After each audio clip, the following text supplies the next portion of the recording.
के साथ बदलते भारत की शान।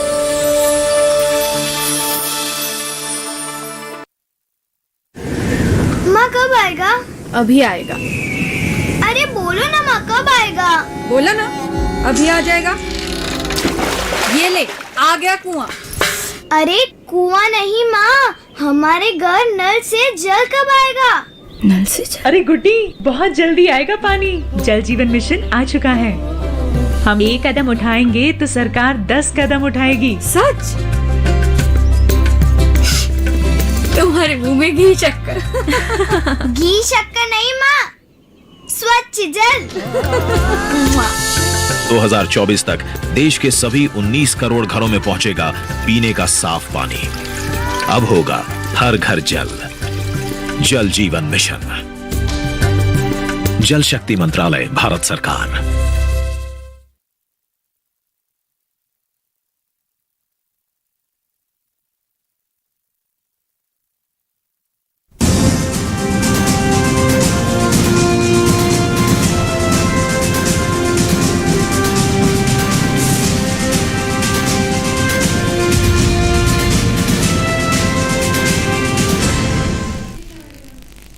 नमस्कार, किसान समाचार में आपका स्वागत है। मैं हूं आपके साथ रेशमा। आइए सबसे पहले नजर डालते हैं इस वक्त की हेडलाइंस पर।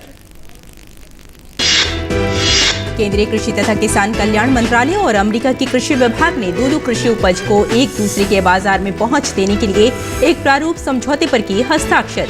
समझौते के तहत भारत की ओर से आम और अनार तथा अमेरिका की ओर से चेरी और अल्फाल्फा रिस्का चारा शामिल। निर्यात इस वर्ष जनवरी-फरवरी में होगा शुरू। देश भर में मौसम ने बदला मिजाज। बारिश, बर्फबारी और शीतलहर के कारण ठंड का प्रकोप बढ़ा। दिल्ली और आसपास के इलाकों में हो रही है लगातार बारिश। हल्की बारिश से फसलों में पाले का असर होगा कम, साथ ही गेहूं की फसलों को होगा लाभ। ग्रीन हाइड्रोजन के उपयोग से भारत को यूरिया और डीएपी उत्पादन में आत्मनिर्भर बनाने के लिए एक उच्च स्तरीय हुई समीक्षा बैठक। केंद्रीय रसायन और उर्वरक मंत्री मनसुख मांडविया ने इस समीक्षा बैठक में सतत कृषि और हरित भविष्य के लिए आवश्यक कदम उठाने पर दिया बल।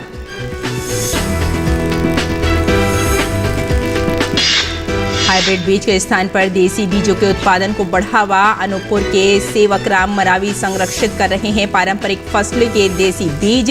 सेवकराम के पास धान की 56 किस्मों के बीज मौजूद। उच्च गुणवत्ता और पारंपरिक बीज को प्रोत्साहन देना है मकसद। और अब खबरें विस्तार से। ग्रीन हाइड्रोजन के उपयोग से भारत को यूरिया और डीएपी उत्पादन में आत्मनिर्भर बनाने के लिए कल एक उच्च स्तरीय समीक्षा बैठक हुई। केंद्रीय रसायन और उर्वरक मंत्री मनसुख मांडविया ने इस समीक्षा बैठक की अध्यक्षता की। बैठक के दौरान केंद्रीय मंत्री ने उर्वरक विभाग के अधिकारियों से भारत के सतत कृषि और हरित भविष्य के लिए आवश्यक कदम उठाने को कहा। इस अवसर पर मनसुख मांडविया ने कहा कि हम भविष्य में भारत के कृषि क्षेत्र को ग्रीन और सस्टेनेबल बनाने के लिए प्रतिबद्ध हैं। प्रधानमंत्री नरेंद्र मोदी ने स्वतंत्रता दिवस पर राष्ट्रीय हाइड्रोजन मिशन के शुभारंभ की घोषणा की थी और भारत को ग्रीन हाइड्रोजन उत्पादन और निर्यात के लिए एक वैश्विक केंद्र बनाने का लक्ष्य बताया था। और अब आपको मिलवाते हैं मध्य प्रदेश के एक ऐसे किसान से जो जुटे हैं पारंपरिक फसलों के देसी बीजों को संरक्षित कर रहे हैं, साथ ही अन्य किसानों को भी प्रोत्साहित कर रहे हैं।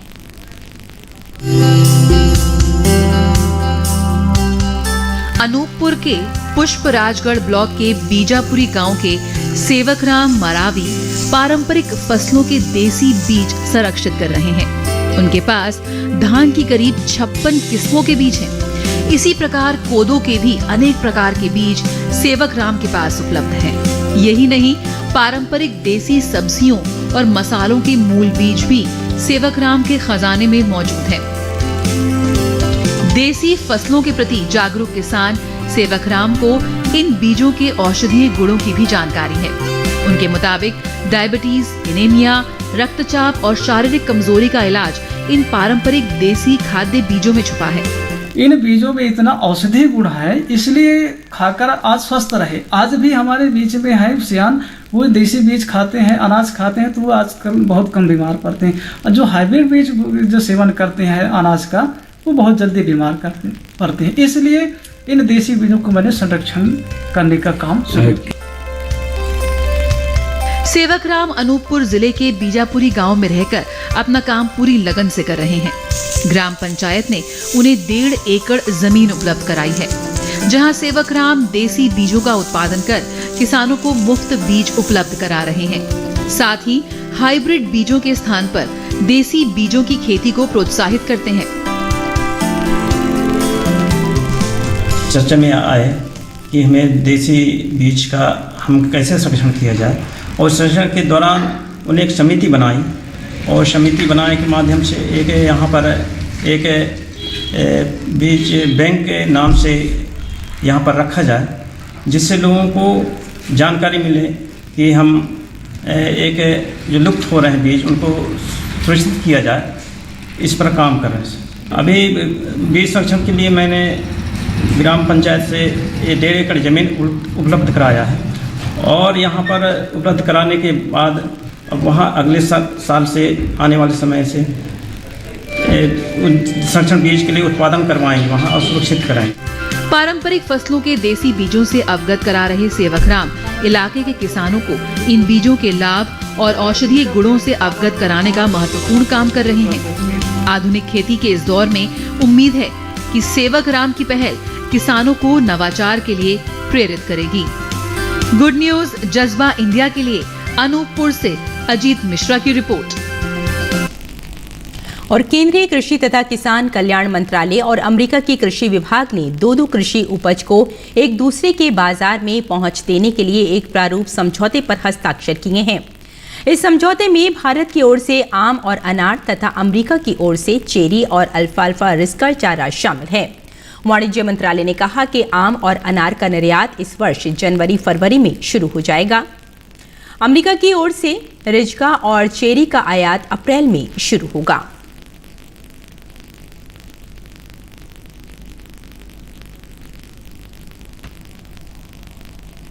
और अब बात मौसम की।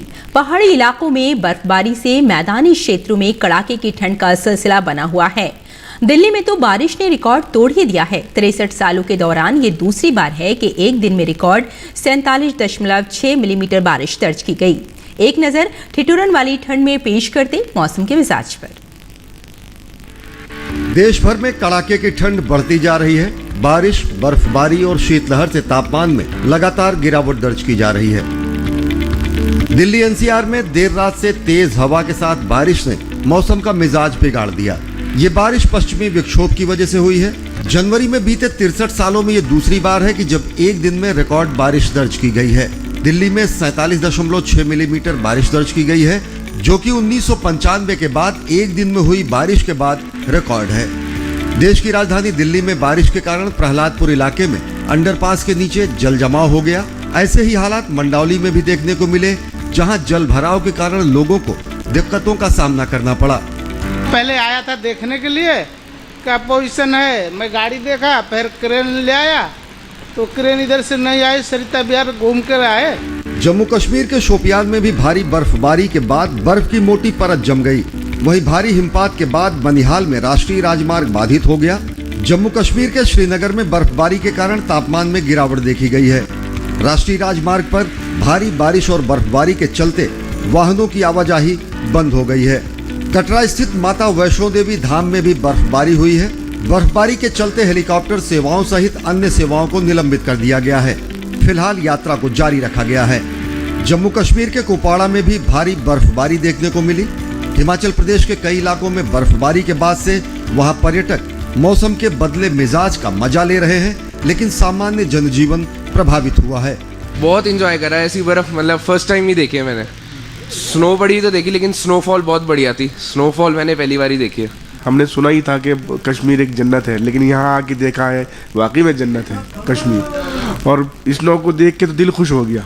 बहुत ज़्यादा मज़ा आ रहा है, बहुत ज़्यादा मज़ा आ रहा है। स्नोफॉल यहाँ पे ये साल पिछले साल के मुकाबले बहुत लेट हुआ, बट यहाँ पे टूरिस्ट अच्छे खासे आ रहे हैं। पहाड़ों पर बर्फबारी का असर मैदानी इलाकों में साफ देखा जा रहा है। कई जगहों पर पारे में गिरावट दर्ज की जा रही है। मौसम विभाग का कहना है कि आने वाले दिनों में लोगों को ठिठुरन वाली ठंड का सामना करना पड़ेगा। Bureau report, DD news. और आइए अब आपको मिलवाते हैं एक ऐसी मुस्लिम महिला दस्तकार से जिन्होंने अपने हुनर से भारत की समृद्ध विरासत को कपड़े पर उकेरा है। हनूफा बेगम ने महाभारत से जुड़े प्रसंगों को अपनी दस्तकारी के माध्यम से कपड़े पर सुंदर ढंग से प्रदर्शित किया है।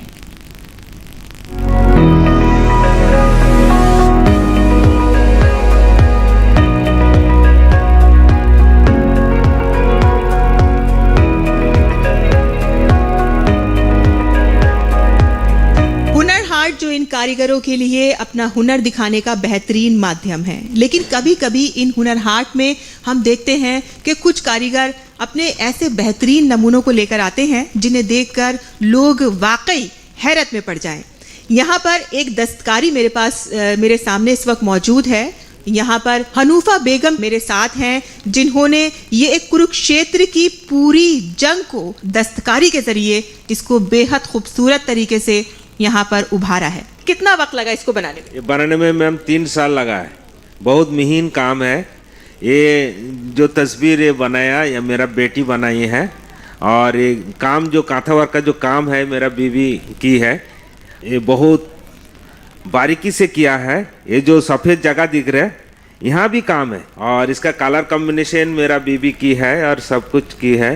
ये बेचने के लिए तो है ही नहीं, हम लोग इसको बेचना नहीं चाहते, फिर भी कोई खरीदना चाहे तो इसका हम लोग रेट रखा हूँ 1.5 लाख। कुरुक्षेत्र के कौन से मंजर को आपने इसमें दिखाया है, मतलब क्या दिखाना चाहते हैं, कौन कौन लोग हैं? कृष्ण जी जो उपदेश दे रहे अर्जुन को, उसमें उसके ऊपर है ये। और सारा थोड़ा जंग के बारे में भी है, इधर देखिए थोड़ा जंग का सिनसिनारी भी है। अवार्ड के लिए किया था ये, और डिस्ट्रिक्ट में फर्स्ट हुआ था, स्टेट में 3rd पोजीशन आ गया था। फिर भी इसको और एक बार जमा करेंगे हम स्टेट में। उम्मीद रखते हैं कि इसको नेशनल अवार्ड मिले। आमी छोटे थे कि यही सुंदर काज जानी। हम जब छोटे थे तो ये काम सीखा, माँ और नानी से ये काम सीखा। अब इस विरासत को आगे बढ़ा रही हूँ। मेरी छोटी लड़की पेंटिंग बहुत अच्छी बनाती है। ये जो भी दृश्य है, इसका जो भी आकर्षण है, ये महाभारत से प्रेरित है। ये 3 साल में बनाया। हम बहुत मन से काम करते हैं ताकि हमें राष्ट्रपति पुरस्कार मिल सके। जाते हमें राष्ट्रपति पुरस्कार पाওয়ার জন্য। हनूफा बेगम के जरिए बनाई गई ये बेहतरीन दस्तकारी भारत की गंगा जमनी तहजीब की मिसाल तो पेश कर ही रही है, और साथ ही साथ ये इन कारीगरों की कारीगरी का एक बेहतरीन नमूना भी है। कैमरामैन कुमार दत्ता के साथ मैं साइमा खान, डीडी न्यूज़। सिखों के 10वें गुरु श्री गुरु गोबिंद सिंह जी का प्रकाश पर्व आज पूरे देश और दुनिया में हर्षोल्लास से मनाया जा रहा है। श्री गुरु गोबिंद सिंह जी के प्रकाश पर्व पर प्रभात फेरी निकाली जाती है और भजन कीर्तन किया जाता है। आज गुरुद्वारों में विशेष सजावट भी की जाती है। इस अवसर पर देश भर में कोरोना नियमों का पालन करते हुए कई कार्यक्रम आयोजित किए जा रहे हैं। दिल्ली में सिख श्रद्धालुओं को सप्ताहांत कर्फ्यू से छूट दी गई है ताकि वो गुरुद्वारे जा सके। और प्रधानमंत्री नरेंद्र मोदी ने पटना की तस्वीरें साझा करते हुए ट्वीट किया कि श्री गुरु गोबिंद सिंह जी के प्रकाश पर्व पर शुभकामनाएं। उनका जीवन और संदेश करोड़ों लोगों को शक्ति देते हैं। मुझे इस बात पर गर्व है कि हमारी सरकार को 350वां प्रकाश उत्सव मनाने का अवसर मिला।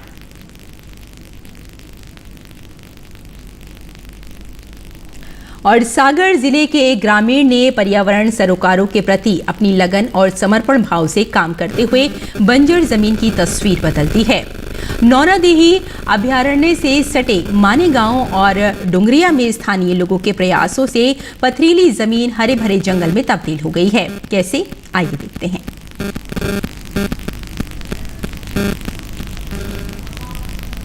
ये एक ग्रामीण ने पर्यावरण सरोकारों के प्रति अपनी लगन और समर्पण भाव से काम करते हुए बंजर जमीन की तस्वीर बदल दी है। नौरादेही अभयारण्य से सटे मनेगांव और डुंगरिया में पर्यावरण प्रेमी रजनीश और स्थानीय लोगों के प्रयासों से पथरीली जमीन हरे भरे जंगल में तब्दील हो गई है। जी हां, हरियाली से भरपूर ये इलाका मध्य प्रदेश के सागर जिले का है।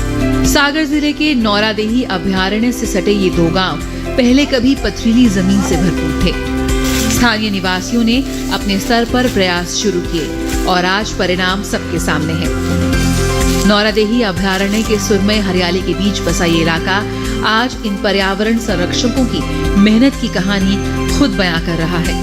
सन 2000 में सौगंध खाई के हम लोग कुछ 50-60 लोगों की टीम, उसमें कुछ यहाँ के ग्रामीण हैं, कुछ आसपास सूरादेई और कुसमी हैं, डोंगर सलैया है, हम लोग जुड़े और हम लोगों ने सौगंध खाई के इस जंगल को ऐसा बना के दिया जाए अगली पीढ़ी के लिए विरासत में कि लोग हम लोगों को कम से कम जाने के बाद याद करें कि कोई इस जंगल को बना के गया था। तभी से हम लोग 50-60 लोगों की टीम है। करीब 1000 एकड़ में फैले इस जंगल की ग्रामीणों ने अपने बच्चे समझकर सेवा की है। जब ये पौधे काफी छोटे थे तब ग्रामीणों ने इनकी सुरक्षा के लिए कई रातें जंगल में बिताई। अब रजनीश और उनके साथी चाहते हैं कि कोई संगठन आगे आए और जंगलों की सुरक्षा का जिम्मा ले। गुरु जी ने उनके साथ में हमारे भी इतनी मदद करी, आज वृक्ष हो गए। इतनी सेवा करते रहे और करते जाएंगे और क्या है। जंगल का रूप में खड़े हो गए हैं, वृक्ष अच्छे बन गए हैं और अच्छी हवा भी मिलती है और पानी भी अच्छा करता है। यहाँ का वाटर लेवल भी बढ़ गया है और बहुत सारे जानवर हैं, हम लोग इसकी सुरक्षा कर रहे हैं। ग्रामीणों की जागरूकता और पर्यावरण सरोकारों के प्रति जागरूकता से सागर जिले की इस पथरीली जमीन पर लहराता हरा भरा जंगल सभी के लिए एक उदाहरण बन गया है।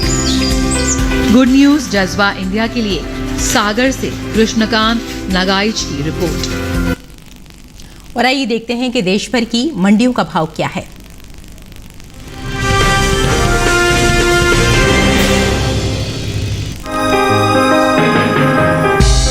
देश में चल रही रबी फसलों की बुवाई में तिलहन की खेती चरम पर है। अक्टूबर के मध्य में हुई बारिश के कारण कई क्षेत्रों में रबी तिलहन की बुवाई में देरी हुई है। बावजूद इसके पिछले साल के मुकाबले तिलहन का रकबा बढ़ा है। तिलहन के क्षेत्र में आत्मनिर्भर बनने की सरकार की कोशिशों को किसान भी सहयोग कर रही है। कृषि मंत्रालय की ओर से साल 2021-22 के लिए जारी ताजा आंकड़ों के मुताबिक रबी तिलहन अपने निर्धारित तय लक्ष्य से 21 लाख हेक्टेयर आगे चल रही है।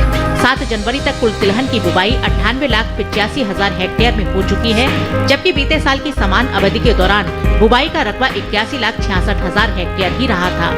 यानी अब तक कुल तिलहन की बुवाई 17 लाख हेक्टेयर आगे चल रही है। दूसरी रबी फसलों के मुकाबले सबसे ज्यादा बढ़ोतरी तिलहन के क्षेत्र में देखने को मिल रही है। सरकार की कोशिशों और इस साल बाजार में मिली अच्छी कीमतों को देखते हुए देश के किसानों का रुझान सरसों की खेती की ओर बढ़ रहा है। किसानों ने इस साल सरसों न्यूनतम समर्थन मूल्य से लगभग 2 गुने भाव पर बेची है, जिसका असर सरसों के रकबे पर देखने को मिल रहा है। यही वजह है कि रबी तिलहनी फसलों में सरसों की बुवाई बड़े पैमाने पर हो रही है। साल 2021-22 के लिए 7 जनवरी तक सरसों की बुवाई 17,92,000 हेक्टेयर बढ़कर 89,71,000 हेक्टेयर में हो चुकी है, जबकि बीते साल इस दौरान बुवाई का रकबा 72,79,000 हेक्टेयर ही रहा था। सरसों के बाद दूसरी तिलहनी फसलों की बुवाई पर नजर डालें तो मूंगफली की बुवाई 7 जनवरी तक 3,99,000 हेक्टेयर में हो चुकी है, जबकि बीते साल की समान अवधि के दौरान बुवाई का रकबा 3,98,000 हेक्टेयर था। वहीं सूरजमुखी की खेती अब तक 1,05,000 हेक्टेयर में की जा चुकी है, जो बीते साल इस दौरान 93,000 हेक्टेयर रही थी। तिल के रकबे की बात करें तो 7 जनवरी तक रबी तिल की बुवाई 35,000 हेक्टेयर में हो पाई है, जबकि बीते साल के समान अवधि के दौरान रकबा 38,000 हेक्टेयर रहा था। अलसी की बुवाई चालू रबी सीजन 2021-22 के दौरान 2,71,000 हेक्टेयर में हो चुकी है, जबकि बीते साल इस दौरान अलसी की खेती 2,69,000 हेक्टेयर में हुई थी।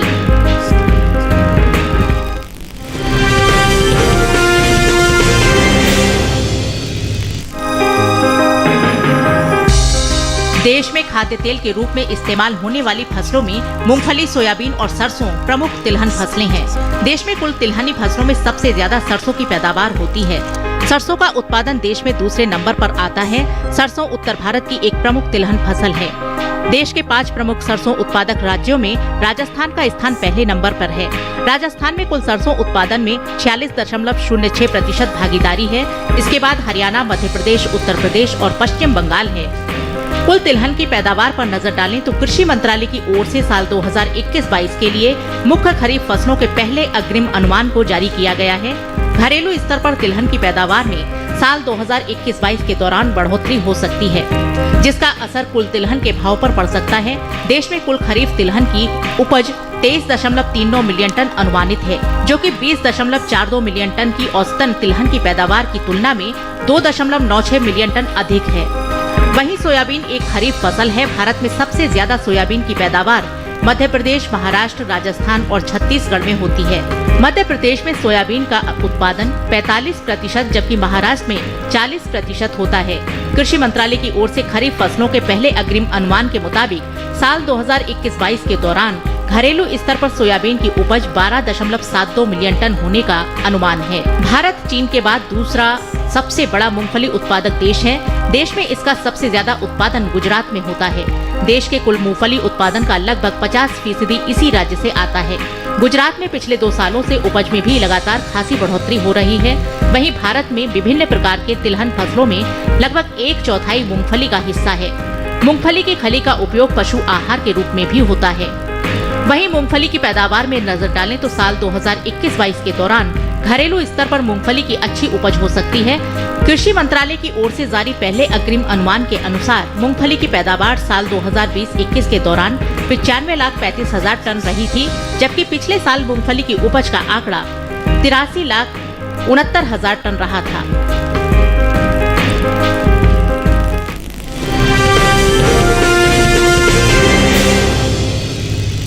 और आइए अब देखते हैं कुछ और खबरें, यानी हमारा सेगमेंट खास खबर। देश में कोरोना के बढ़ते मामलों के बीच सरकार पूरी तरह सतर्क और संक्रमण को रोकने के लिए विभिन्न कदम उठाए जा रहे हैं। इस सिलसिले में स्थिति की लगातार निगरानी की जा रही है। प्रधानमंत्री मोदी स्वयं कोरोना रोकथाम संबंधी कार्यों की निगरानी कर रहे हैं। देश में कोरोना संक्रमण के मामलों में लगातार वृद्धि हो रही है। पिछले 24 घंटों में कोरोना संक्रमण के 1,59,632 नए मामले दर्ज किए गए। इस दौरान 40,863 लोग कोरोना से स्वस्थ भी हुए और 327 लोगों की मृत्यु दर्ज की गई। वहीं देश भर में ओमिक्रॉन वेरिएंट के अब तक कुल 3,623 मामले सामने आए। कोरोना के खिलाफ जंग में कारगर टीकाकरण अभियान के तहत देश में बीते दिन 89,28,000 से ज्यादा टीके लगाए गए। इसी के साथ देश में अब तक 151.57 करोड़ टीके लगाए जा चुके हैं। टीकाकरण अभियान के तहत शनिवार को 89,28,316 कोविड टीके लगाए गए। देश के 5 राज्यों में विधानसभा चुनाव का बिगुल बज गया है। उत्तर प्रदेश विधानसभा की 403 सीटें, उत्तराखंड की 70, पंजाब की 117, मणिपुर की 60 और गोवा की 40 विधानसभा चुनावों की तारीखों के ऐलान के साथ ही चुनावी आचार संहिता भी तत्काल प्रभाव से लागू हो गई है। इन राज्यों में कुल 690 विधानसभा सीटों पर 18.34 करोड़ मतदाता अपने मताधिकार का प्रयोग करेंगे, जिसमें 8.5 करोड़ महिला मतदाता होंगी। 24.9 लाख वोटर इसमें नए मतदाता हैं जो पहली बार अपने लोकतांत्रिक अधिकार का प्रयोग करेंगे। मुरादाबाद के जिलाधिकारी शैलेंद्र कुमार सिंह ने चीनी मिलों की गन्ना मूल्य भुगतान की समीक्षा बैठक की अध्यक्षता करते हुए चीनी मिलों द्वारा भुगतान में और तेजी लाए जाने के निर्देश दिए। उन्होंने चीनी मिलों द्वारा स्वीकृत कराई गई कैश क्रेडिट लिमिट, टैगिंग आदेशों, गोदामों में डिजिटल लॉकर स्थापित करने तथा अंशदान के भुगतान आदि के संबंध में चीनी मिलों को आवश्यक निर्देश दिए। जम्मू कश्मीर में आतिथ्य और पर्यटन उद्योग को बढ़ावा देने के लिए केंद्र शासित सरकार ने संयुक्त अरब अमारात की अग्रणी वित्तीय सेवा कंपनी सेंचुरी फाइनेंशियल के साथ एक समझौता ज्ञापन पर हस्ताक्षर किए। ये कंपनी केंद्र शासित प्रदेशों में $10 करोड़ निवेश करेगी। इस अवसर पर उपराज्यपाल मनोज सिन्हा ने कहा कि आर्थिक और नीतिगत सुधार जारी है। बुनियादी परियोजनाओं का काम निर्बाध गति से चल रहा है। उन्होंने कहा कि एक उत्तरदायी प्रशासन के रूप में हम व्यापार की चुनौतियों की जवाबदेही जारी रखेंगे। भारतीय सेना संकट में फंसे नागरिकों की मदद के लिए सदैव तत्पर रही है। जम्मू कश्मीर के शोपिया में एक गर्भवती महिला को आपात चिकित्सीय सहायता की जरूरत थी। सेना के चिनार कोर को जब इसकी सूचना मिली तो उसके जवानों ने भीषण बर्फबारी के बीच इस महिला को एक स्ट्रेचर पर डालकर जिला अस्पताल पहुंचाया। वहां उस महिला ने एक बच्चे को जन्म दिया। मां और शिशु दोनों स्वस्थ हैं। भारत की सबसे बड़ी राष्ट्रीय कौशल प्रतियोगिता इंडिया स्किल्स 2021 की नई दिल्ली में शुरुआत हो चुकी है। राष्ट्रीय कौशल विकास निगम NSTC की ओर से इस प्रतियोगिता का आयोजन किया जा रहा है, जिसमें 26 राज्यों और केंद्र शासित प्रदेशों के 500 से अधिक प्रतिभागी हिस्सा ले रहे हैं। Beauty therapy, hairdressing, cyber सुरक्षा, graphic design technology, fashion technology, electronics, jewellery, mobile, robotics और योग समेत 50 से अधिक प्रतियोगिताओं में ये प्रतिभागी शामिल हो रहे हैं। देश के सकल घरेलू उत्पाद जीडीपी में मौजूदा वित्तीय वर्ष में पिछले वित्तीय वर्ष की तुलना में 9.2% वृद्धि का अनुमान है। पिछले वित्तीय वर्ष में इसमें 7.3% की कमी आई थी। तो किसान समाचार में फिलहाल इतना ही। अनुमति दें, नमस्कार।